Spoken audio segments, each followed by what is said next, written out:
Hello friends, welcome to Defence Matrix. तो जैसा कि हम जानते हैं एचएएल द्वारा काम किया जा रहा है IMRH हेलीकॉप्टर पर, जो कि इंडियन मल्टी रोल हेलीकॉप्टर है और 14 टन क्लास कैटेगरी में आता है। इसके इंजन को लेकर भी एक कोऑपरेशन सेटअप हुआ है साफरन और एचएएल के बीच में, और ऐसा माना जाता है कि इस कैटेगरी के हेलीकॉप्टर के बन जाने के बाद हमारे पास एनफ एक्सपर्टीज और टूल्स हो जाएंगे एक अपाचे क्लास की कैटेगरी का अटैक हेलीकॉप्टर बनाने के लिए। तो एचएएल द्वारा 3 टन क्लास कैटेगरी से लेकर 5 टन क्लास कैटेगरी के हेलीकॉप्टर्स बनाए जाते हैं।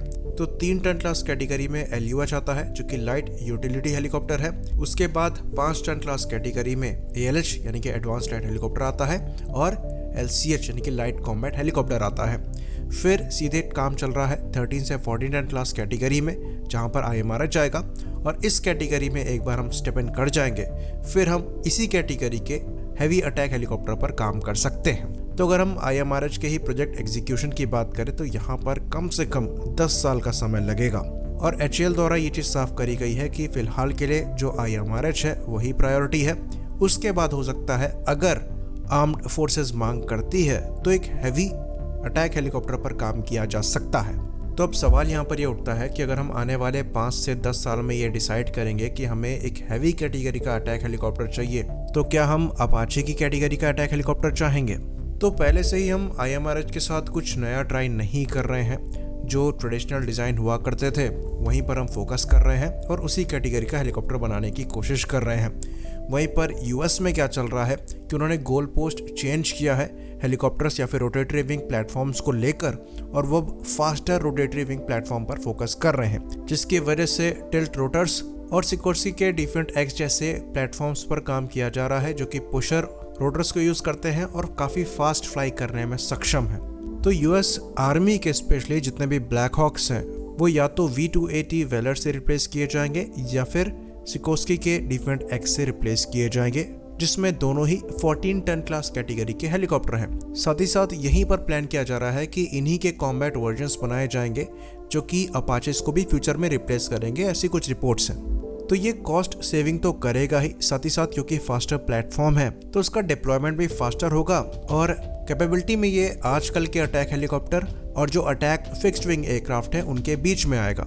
तो US आर्म्ड फोर्सेस द्वारा ये पाया गया है कि ऐसे फास्टर प्लेटफॉर्म्स जो कि होवर करने में भी सक्षम है, कहीं पर लैंड भी हो सकते हैं और क्विकली मूव कर सकते हैं, ये फ्यूचर है। क्योंकि आजकल जो क्विक डिप्लॉयमेंट है ये काफ़ी इंपॉर्टेंट फैक्टर बन गया है किसी भी कॉम्बैट में। तो अगर इस लिहाज से हम चीज़ों को देखें तो IMRH पे जो हम काम कर रहे हैं ये फ्यूचरिस्टिक नहीं है, ये आज ही की अवेलेबल टेक्नोलॉजी पर बेस्ड होगा।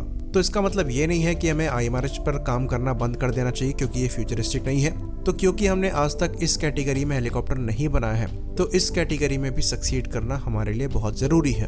और जहाँ तक रही बात IMRH जैसे हेलीकॉप्टर्स को रिप्लेस करने की या उनके रोल्स के ख़त्म होने की, तो ये आज से 30-40 साल पहले भी थे और आने वाले 30-40 साल भी रहेंगे। हाँ, उसके आगे अगर हम काम करते हैं तो डेफिनेटली हमें फ्यूचर को देखना चाहिए और फास्टर हेलीकॉप्टर्स पर काम करना चाहिए, जिसके लिए टिल्ट रोटर जैसे प्लेटफॉर्म्स पर काम हमें अभी से चालू करना चाहिए। और बीच में कुछ रिपोर्ट्स ऐसी आई भी थी जहां पर ये बताया जा रहा था कि एचएएल हो सकता है इस पर काम करना स्टार्ट करे, क्योंकि ये काफ़ी ज़्यादा कॉम्प्लिकेटेड होगा। अगर आप अमेरिकन V-22 ऑस्प्रे को देखें तो इस पर काम करने की शुरुआत मिड 80s में हुई थी, उसके बाद इसकी फर्स्ट फ्लाइट 1989 में हुई थी, लेकिन सर्विस में इंडक्ट होते होते इस प्लेटफॉर्म को 2007 हो गया। ऑल्दो ये सर्विस में इंडक्ट तो हो गया और अच्छे खासे नंबर में ऑपरेट भी किया जाने लगा, लेकिन तब भी ये पता लगा कि अभी भी ये प्लेटफॉर्म परफेक्ट नहीं है, यहाँ पर कई परेशानी है, इवन ऑपरेटिंग कॉस्ट वगैरह काफ़ी ज़्यादा है, जिसको V280 वेलर में एड्रेस करने की कोशिश करी गई, जिसकी फर्स्ट फ्लाइट 2017 में हुई थी। तो ये कहा जा सकता है कि US द्वारा इस प्लेटफॉर्म को बनाने में, इस तरीके के प्लेटफॉर्म को बनाने में और मैच्योर करने में ऑलमोस्ट 40 ईयर्स का समय लगा, और वो भी तब जब US के पास फंडिंग की कोई कमी नहीं थी। तो हम अगर अभी से काम चालू नहीं करेंगे तो यहाँ पर हम काफ़ी पीछे हो सकते हैं। तो एचएएल की प्रायोरिटी IMRH ज़रूर होनी चाहिए, पर पैरेलल में हमें भी टिल्ट रोटर पर काम करना चाहिए। और यहाँ पर सबसे अच्छी चीज़ ये हो सकती है कि अगर हम किसी तरीके की पार्टनरशिप फॉर्म करें बेल के साथ, जिनके पास इस चीज़ का अच्छा खासा एक्सपीरियंस है। आई होप इन्फॉर्मेशन क्लियर रही हो। इसी बात पर इस वीडियो को ख़त्म करेंगे। लाइक करिए, सब्सक्राइब करिए। जय हिंद।